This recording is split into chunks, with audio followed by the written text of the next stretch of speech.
Bon, je vous reprends après quelques kilomètres. Je dois descendre ces petites falaises là. Un petit chemin technique, mais rien de bien méchant. Un petit chemin là, il s'apporte jusqu'en bas. Bon, ça doit faire quoi, 200 mètres environ. Et après, je vais passer là-bas au niveau de la route. Alors, je sais pas si là-bas, je sais pas s'il y a un tunnel ou un pont, on verra bien.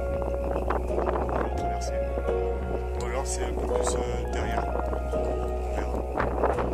Petit paysage.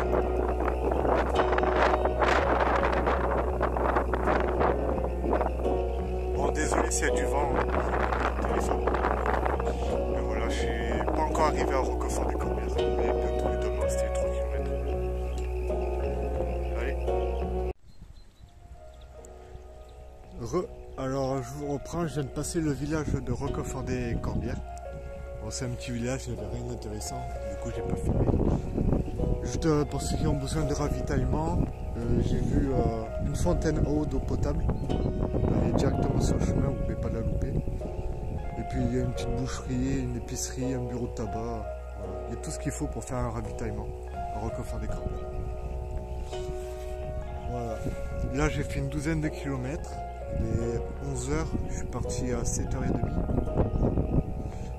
Prochain village, c'est Durban-des-Corbières. Je sais pas quand j'y serai. Ça doit être dans une dizaine de kilomètres. Voilà. Bon, s'il n'y a rien d'intéressant sur le chemin, je vous filmerai pas. Et puis je reprendrai une vidéo une fois que je serai arrivé au prochain village. Voilà.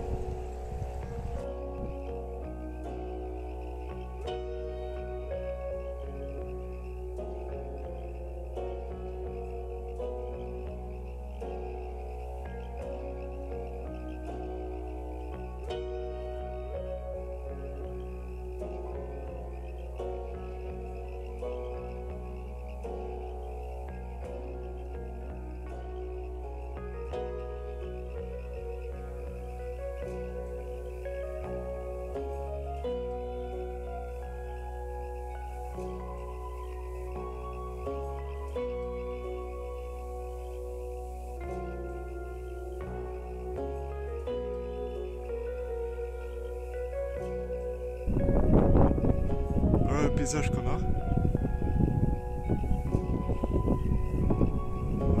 Alors, moi je suis arrivé par le petit chemin qui est en bas là, juste là. Ici, j'ai posé mon sac là. Et je vais prendre le chemin qui est là. Tout ça. Enfin, le chemin qu'on voit en face quoi. Et je vais aller sur l'autre crête. Ici, j'ai vu, il y a une ruine. Il y a des restes de ruines. Et juste là, attendez, oula, juste là, ouais, il y a une petite grotte. Moi je vais pas aller la voir parce que c'est pas le but de la vidéo. Mais peut-être qu'un jour, je vous ferai des vidéos sur les ruines et les châteaux et tout. Ça peut vous intéresser. Allez, à plus. Regardez-moi un peu ce paysage ici.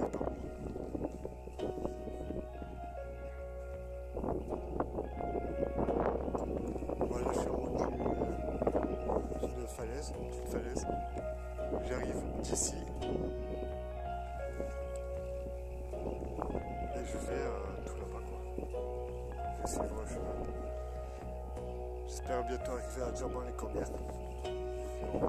Je vous reprendrai par la suite si le chemin devient plus technique ou pas pour vous le montrer. Sinon on verra. Allez. Bon, je vous reprends. J'ai dépassé Durban-Corbières. Voilà, de 1 ou 2 km. Et je me suis trouvé un petit endroit pour bivouaquer. Avec une petite vue sur le fort de Durban-Corbières. Magnifique. Et du coup, je me suis installé juste ici. Ici, tranquille. Il n'y a personne. Je suis arrivé par le petit chemin qu'il y a ici. Et en fait, le sentier Kata, il continue juste là. Donc, pour cette première étape, j'ai fait environ 30 km. Et c'était annoncé 6h45. J'en ai mis 7 heures je crois, environ.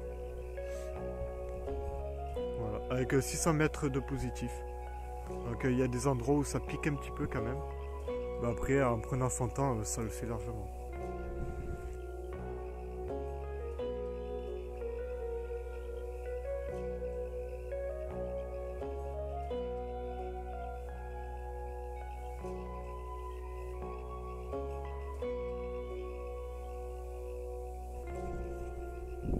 Ensuite, pour demain, bon, du coup, pour demain, je vais partir d'ici, donc de Durban-Corbière, et je vais aller jusqu'à Tuchan.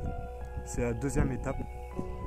C'est annoncé à 28 km, 7 heures de marche. Donc, je vais partir tôt, vers 6h30, je pense. Il y a environ 800 mètres de positif. Donc, voilà. Un peu plus de montée, 1 km en moins à parcourir. Ça va le faire. Donc je vous reprendrai demain matin. Là je vais manger tranquillement.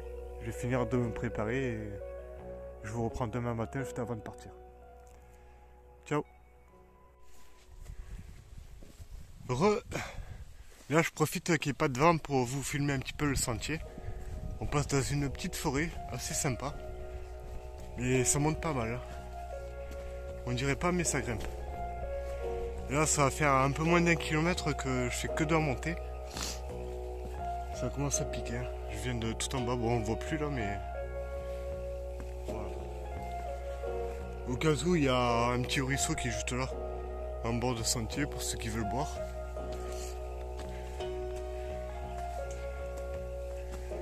Et moi je continue à grimper.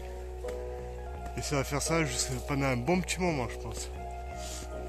Moi je vous reprends une fois que je suis en haut pour vous montrer le paysage, s'il y en a un. Puis voilà tout.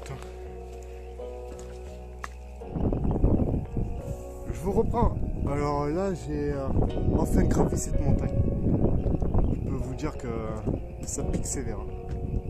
Il faut vraiment prendre son temps parce que sinon vous allez vous sécher direct.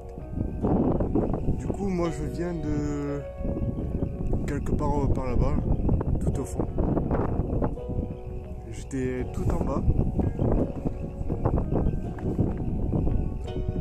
Tout en bas j'étais. Il a fallu que je grimpe tout. J'ai mis un peu plus d'1 heure je pense. 1 heure et 1 heure et quart pour tout grimper. En tout cas ici il y a une magnifique.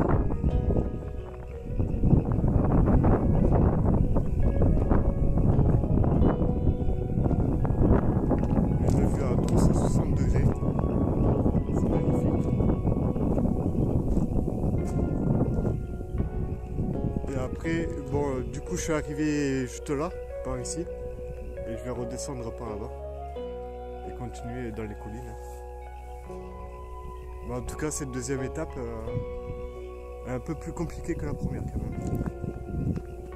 Direct, faire une belle montée dès le matin, ça réveille. Et au sommet de cette colline, on peut retrouver ça, un petit monument. Assez sympa. Et à l'intérieur, on retrouve des objets que les gens ils ont déposés. Et ici, pour ceux qui veulent savoir, il y a le rallye de Durban, notre camarade. Et notre petit écriteau.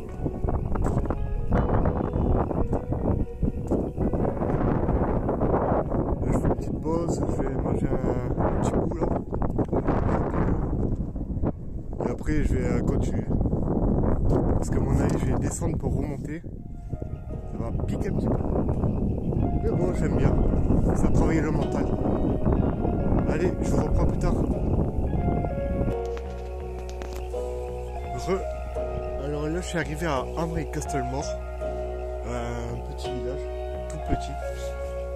Sur le trajet du GR dans ce village, j'ai pas vu de boulangerie, épicerie, bureau de tabac et même pas une fontaine d'eau. Donc si vous voulez faire un ravitaillement, à moins de faire un détour, je pense que c'est foutu. Là je suis posé, je suis arrivé d'ici, je vais vers là-bas. Je suis posé, je te dis 10-15 minutes le temps de manger. Il est midi et demi là. Et il y a un petit ruisseau qui coule juste en contrebas. Et vu qu'il vient du village, pas trop sûr pour l'eau. On sait jamais. Donc voilà. J'ai fait à peu près la moitié du parcours là. J'ai perdu pas mal de temps avec toutes les montées qu'il y avait. Je marchais à 2 à l'heure. Le terrain il était accidenté, c'est glissé, c'était boueux. C'était pas terrible. Donc voilà. Je vais manger un morceau vite fait. Et puis je vous reprendrai un peu plus tard. Allez.